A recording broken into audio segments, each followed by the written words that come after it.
오늘의 주요 뉴스입니다.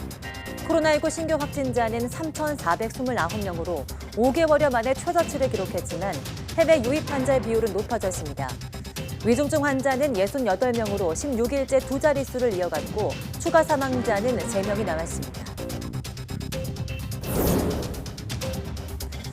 중앙약사심의위원회는 SK바이오사이언스가 개발한 코로나19 백신이 품목 허가가 가능하다고 자문했습니다. 식약처는 이번 자문 결과를 토대로 종합적으로 판단한 뒤 최종 점검위원회에서 허가 여부를 결정할 예정입니다. 빌 앤드 멀린다 게이츠 재단의 빌 게이츠 이사장이 방역을 방치하면 앞으로 20년 안에 전염병 대유행 가능성이 50%에 이를 것이라고 경고했습니다. 게이츠 이사장은 가난한 나라에서 감염을 억제함으로써 부유한 나라도 혜택을 입을 수 있다며 주요 7개국의 역할에 기대감을 보였습니다. 서울대 인공지능연구팀이 세계적인 학술대회에 표절 논문을 제출한 것으로 드러나 서울대가 진상조사에 나섰습니다. 논문 공저자 중에는 이종호 과학기술정보통신부 장관 자녀도 포함된 것으로 확인됐습니다. 어젯밤 사이 서울의 최저기온이 25.4도를 기록해 관측 사상 처음으로 6월 열대야로 기록됐습니다. 또 강릉 28.7도, 대구 26.2도, 제주 27.8도 등 전국 대부분 지방에서 열대야가 관측됐습니다.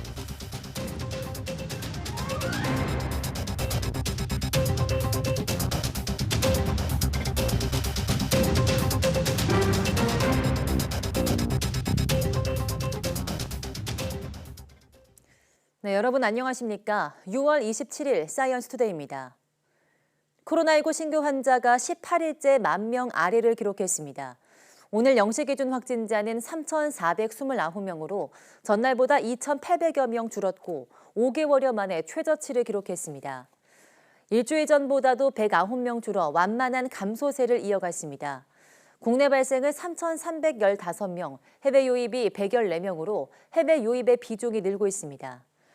위중증 환자는 전날보다 14명 증가한 68명으로 16일째 두 자릿수입니다. 하루 새 숨진 환자는 3명, 누적 24,525명으로 치명률은 0.13%를 유지하고 있습니다.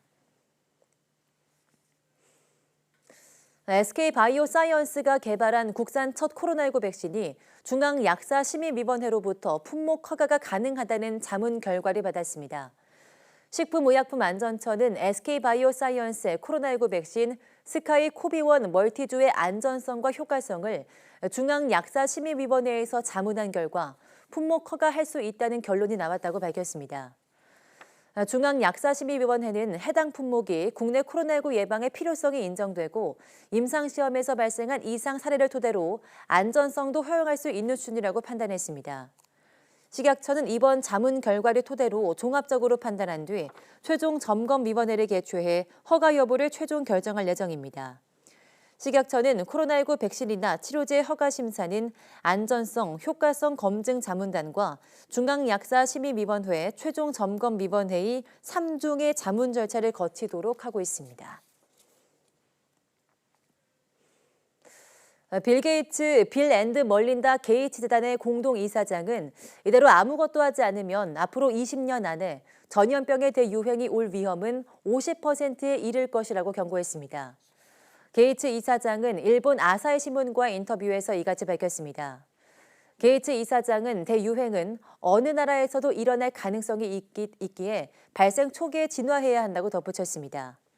게이츠 이사장은 또 가난한 나라에서 감염을 억제함으로써 부유한 나라도 혜택을 입을 수 있다며 주요 7개국의 역할에 기대감을 보였습니다.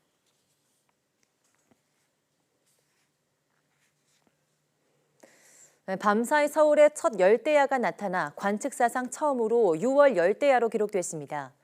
기상청은 밤사이 서울 최저기온이 25.4도를 기록해서 열대야 기준인 25도를 넘었다고 밝혔습니다. 이는 서울 기상관측 사상 가장 이른 열대야입니다. 이 밖에도 강릉이 28.7도, 대전 25.3도, 광주 25.1도, 대구 26.2도, 제주 27.8도 등 전국 대부분 지방에서 열대야가 관측됐습니다.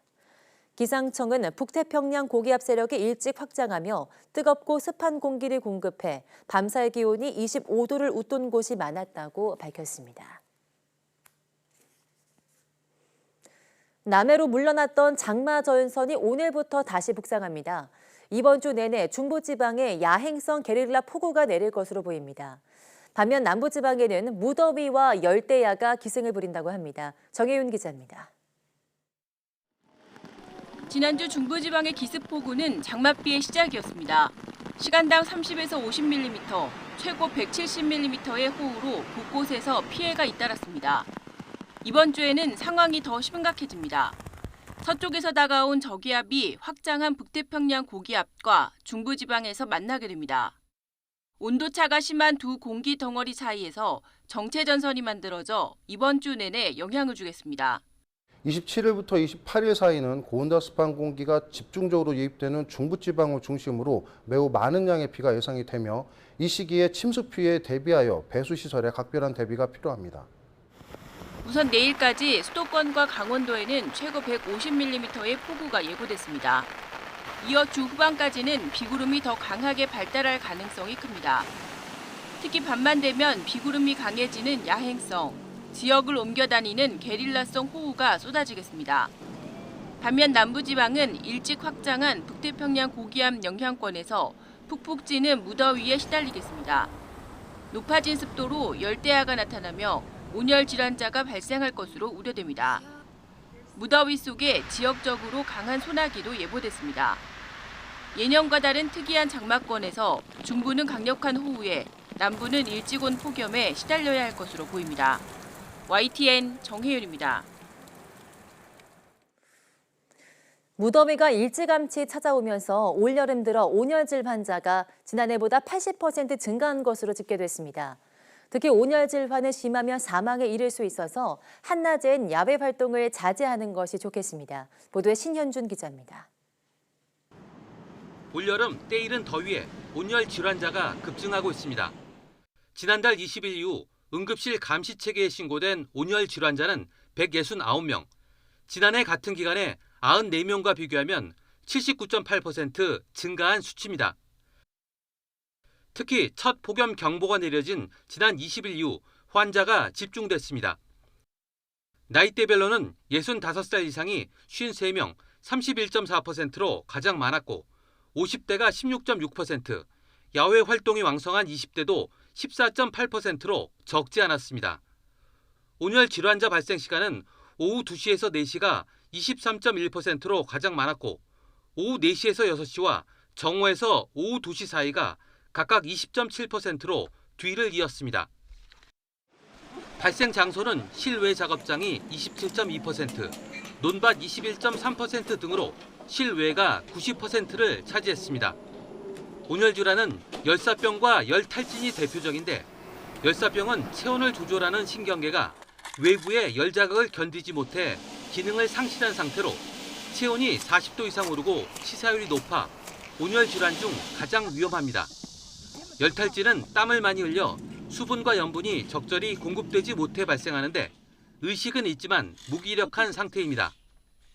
열사병이 의심되면 즉 의식이 없고 이러면 시원한 곳에 옮겨서 체온을 빨리 떨어뜨리는 게 가장 중요하고요. 얼음이든 물이든 이런 걸 이용해서 부채질이나 이런 걸 이용해서 환자분의 체온을 빨리 떨어뜨리는 게 제일 중요합니다.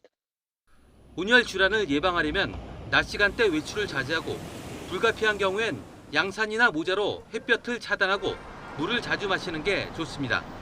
특히 80살 이상 고령층이나 어린이는 신체 특성상 폭염에 취약하니 더욱 주의해야 합니다. YTN 신현주입니다.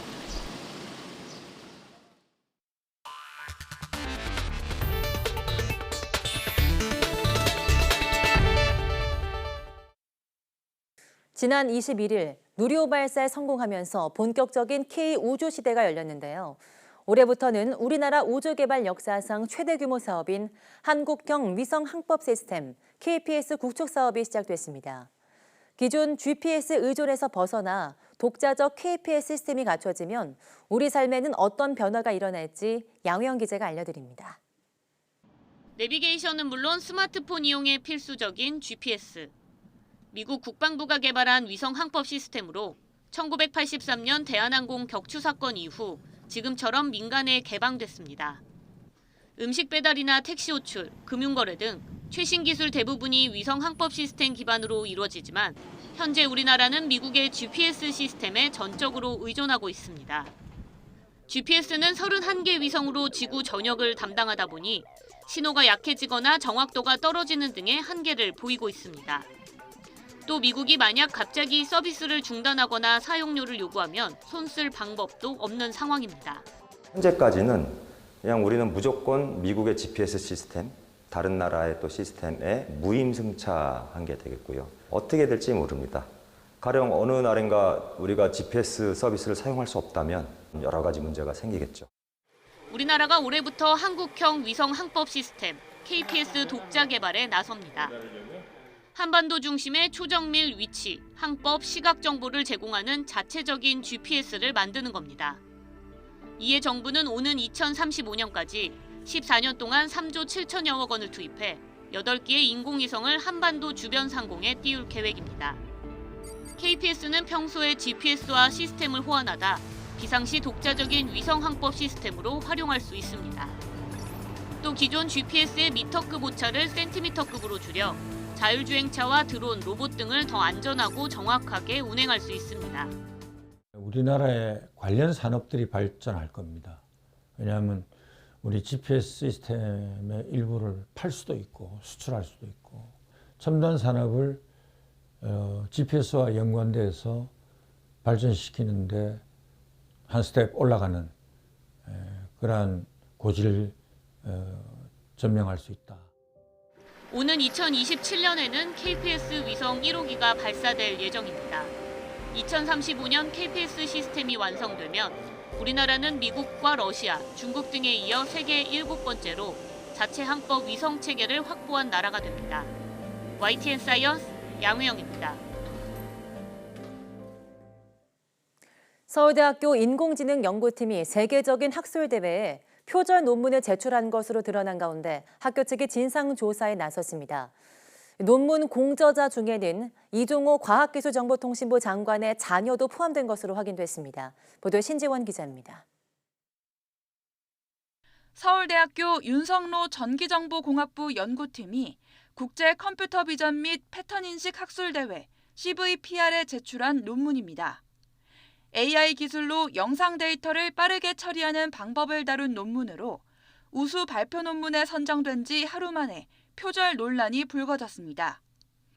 해당 학회가 논문을 철회하겠다고 밝힌 가운데 서울대학교는 총장 직권으로 연구 진실성 조사위원회를 열기로 했습니다. 윤 교수와 제1저자를 중심으로 표절 범위와 경위 등을 파악할 것으로 보입니다. 앞서 제1저자인 김모 씨는 관련 의혹을 폭로한 인터넷 영상에 댓글을 작성해 표절 사실을 인정했습니다. 논문 공저자들도 댓글을 남겼는데 주로 제1저자에게 책임이 있다는 입장입니다. 공저자 중에는 이종호 과학기술정보통신부 장관의 자녀도 포함됐습니다. 이 장관은 서울대 전기정보공학부 교수 출신이며 아들 역시 같은 과에서 현재 석박사 통합과정을 밟고 있습니다. 과기부 산하기관인 한국연구재단과 정보통신기획평가원이 이번 논문을 지원한 만큼 관련 기관의 향후 대응도 주목됩니다. YTN 신지원입니다. 네, 다음 달 교육부의 반도체 인력 양성 대책이 발표됩니다. 그런데 지방대학들은 이번 대책이 인재 양성보단 지방대 생존을 좌우할 정책이라고 보고 있는데요. 우리나라 전체 산업과 지역대 경영을 모두 맡아본 홍석우 전 지식경제부 장관이자 현 강원도 상지대학 총장에게 반도체 인력 육성에 대한 생각을 물어봤습니다. 보도에 김연아 기자입니다. 반도체 인재 육성 열풍. 교육부의 최우선 과제라기엔 지엽적이란 비판도 있지만 지금 반도체 인력을 양성하는 정책 방향은 맞다고 봅니다. 그건 절대로 맞는 방향이죠. 홍석우 전 지식경제부 장관은 반도체에 국가산업과 미래가 걸렸다며 전폭 지지했습니다. 하지만 상지대학교 총장으로선 우려가 앞섭니다. 수도권 대학 정원 증원이 곧 지방대의 존립을 좌우한다는 걸 뼈저리게 느끼고 있어서입니다. 10%가 주니까 수도권은 다 채우고 그리고 나서 지방으로 가니까 10%가 줄었는데 지방은 20%가 주는 거예요. 수도권 집중과 학령 인구 감소로 촉발된 지방대학의 생존 고투는 이미 오래된 얘기입니다. 게다가 정부 예산을 따내기 위해 너도 나도 대학 평가에 목매니 평가 항목이 아닌데 투자하는 대학은 사라져가고 있습니다. 수능 점수 빼고는 모두가 비슷해졌다는 얘기입니다. 그때 교육부 장관이 그냥 국무회의나 이럴 때 수시로 이 교육 환경에 관해서 얘기하고 막 이러면 10년 뒤에 큰일 납니다. 20년 뒤에 큰일 납니다. 했던 기억이 나요. 그런데 그럴 때 모든 국무위원들은 싸했어요. 왜 소리 저런 소리를 왜 하지? 근데 지금 제가 여기 딱 와서 보니까 야, 저 소리가 그 소리였구나. 반도체 학과를 만들어도 문제입니다. 현재도 지방 반도체 학과는 수도권 계약학과에 밀려 중도 포기한 학생 수가 서울의 6배나 됩니다. 결국 지방대에 학생이 더 많이 지원하고 인력이 부족한 지역의 중소 중견 기업들이 학생을 흡수하는 순환 구조가 만들어져야 하는데 이를 위해선 특정 학과 증원보단 지역 기업과 인프라, 대학에 대한 투자를 먼저 해달라는 게 지방대들의 공통 생각입니다. 또 그 반도체 인력 때문에 만약에 그냥 산술적으로 지방에 반 주고 수도권에 반 주죠. 이런 식의 접근이라면 그거는 여전히 방치해 놓은 상태의 연장선상이 될 거다. 그러니까 좀 더 꼼꼼히 진짜 지방의 현실을 살펴보고 정해야지 될 것이다라는 조언을 좀 드리고 싶네요. YTN 김연아입니다. 우리나라 균형 발전 노력은 전부터 있었지만 수도권과 지방 격차는 좀처럼 해소되지 않고 있죠. 지역 간 불균형을 개선하기 위해 역대 국가 균형 발전을 추진했던 전문가들이 모여서 해법을 논의했습니다. 특히 지방의 반도체 동맹을 비롯한 다양한 아이디어도 논의됐습니다. 나연호 기자입니다. 인구는 정점을 지났고 지역의 미래인 학생 수마저 줄어듭니다.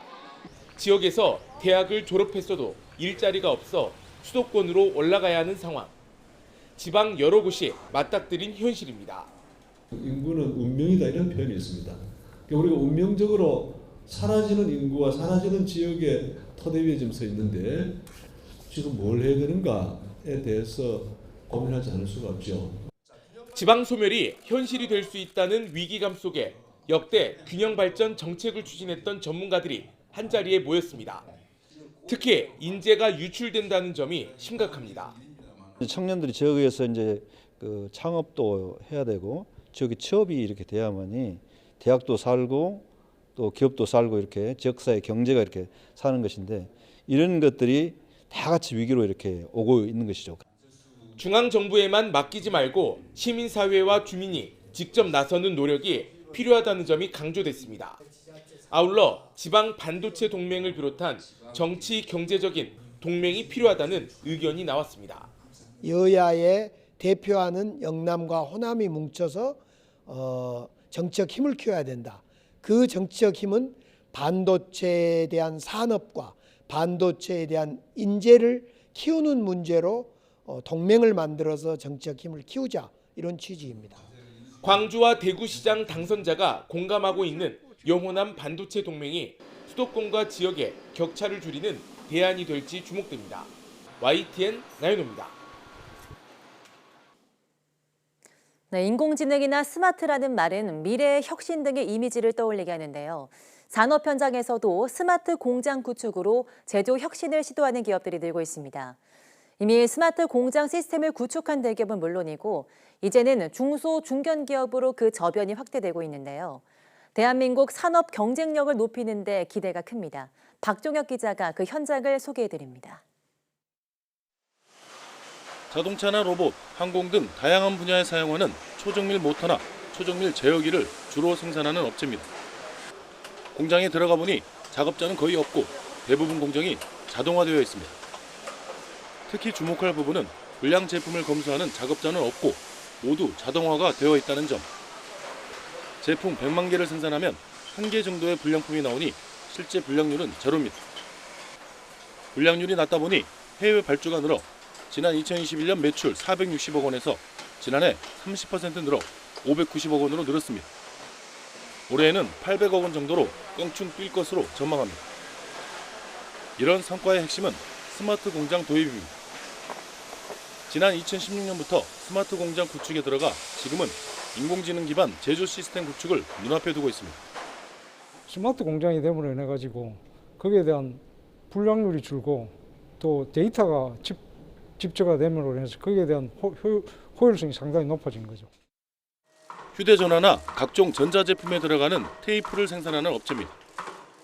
이 회사도 지난해 초부터 스마트 공장 구축에 착수해 기초 단계를 마쳤고 올해에는 중간 단계에 돌입했습니다. 생산 효율을 높이고 비용을 줄이겠다는 목표입니다. AI 비전 검사가 도입되면 표준화된 검사 기준에 따라 일관성 있는 검사가 가능하고 품질 보증 향상과 그리고 빠른 시간에 많은 제품들을 검사할 수 있을 것으로 기대하고 있습니다. 그동안 대기업 중심으로 추진하는 스마트 공장 구축은 중소, 중견기업으로 확대하는 추세입니다. 정부도 스마트 공장 구축이 제조 혁신을 통한 산업 경쟁력 강화의 핵심이라고 판단하고 적극 지원하고 있습니다. 중소벤처기업부는 올해까지 3만 곳에 초기화부터 고도화까지 스마트 공장 시스템을 보급한다는 계획입니다. 이에 따라 내년부터는 빅데이터와 인공지능을 기반으로 한 스마트 공장이 실현될 것으로 기대하고 있습니다. 내년부터는 수적인 증가뿐만 아니라 실제로 알고리즘이나 솔루션의 수준을 높이는 것까지도 중소벤처기업부가 계획을 세울 수가 있을 것 같습니다. 제조 혁신의 핵심으로 평가받는 스마트 공장이 앞으로 우리 산업의 경쟁력을 키우는데 얼마나 도움이 될지 관심이 모아집니다. YTN 박정혁입니다. 세계 30여 개 국가 의료진과 석학들이 모인 2022 IVRA 국제 의료 컨퍼런스가 지난 25일 서울 삼성동 코엑스에서 열렸습니다. 이번 컨퍼런스는 국내외 의료 석학 400여 명이 참여해 코로나19와 암, 통증의 치료 관리 프로토콜을 제시하고 그동안의 연구 결과를 공유하는 국제 행사입니다.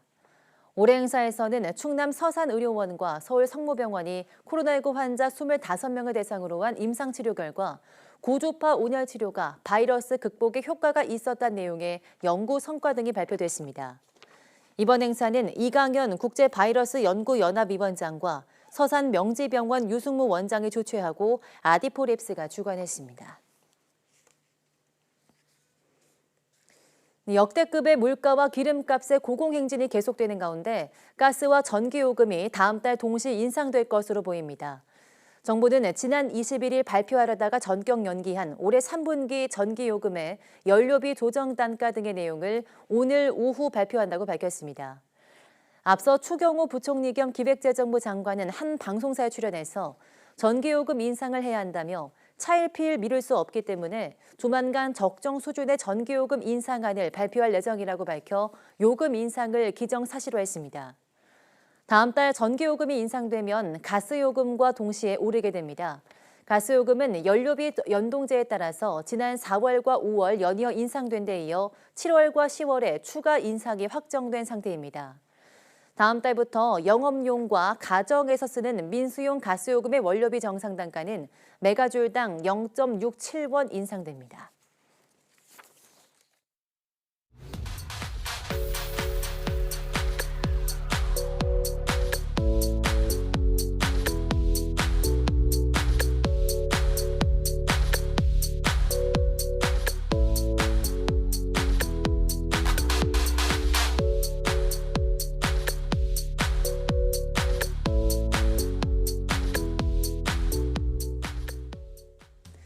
네, 끊임없이 펼쳐지는 광활한 우주에는 수많은 별이 존재합니다. 과거에는 그저 아름답게 반짝이는 별에 그쳤지만 과학기술이 발달하면서 저 별은 얼마나 떨어져 있을까, 또 무엇으로 이루어졌을까 수많은 질문을 던지고 그 답을 찾고 있는데요. 오늘 오후 사이언스 투데이 매주 월요일 격주로 여러분과 그 궁금증을 함께 나누기 위한 새로운 코너 별소리 다 듣겠네가 오늘부터 시작됩니다. 많은 시청 바랍니다. 함께해 주신 여러분 고맙습니다.